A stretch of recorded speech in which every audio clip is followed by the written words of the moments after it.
it's recognition of the efforts of 30 years, but I also think it's the efforts of building a team, because you don't get recognized by your peers if you haven't helped other people achieve their dreams in this industry.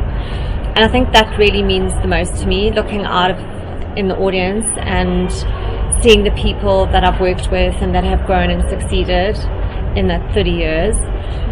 Just seeing the amount of women in leadership positions in our industry, and some of which I've worked with since they were interns. So I think just watching an industry grow and develop, for me, has just been amazing. Looking back at that from the stage was just incredible. Talk to me about the need to develop talent in this industry.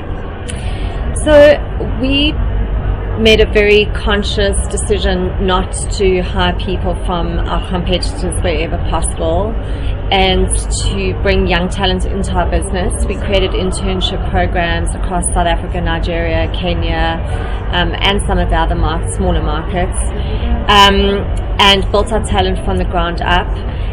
In markets like Nigeria now, those people are 5 years in and running very senior portfolios. And I'm also very pleased to say that we've developed a lot of female talents in that period. So in Nigeria at the moment, of our 15 people in senior positions, just below half of them are actually women, which is incredible over such a short space of time. Part of your job is to look at what's happening in the rest of Africa. What are some of the innovations in media that you have seen in other African countries versus South Africa?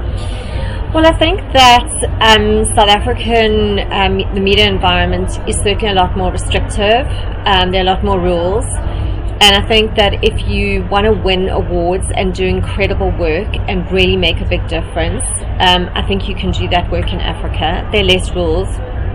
There's certainly wider open spaces. Media owners are more collaborative.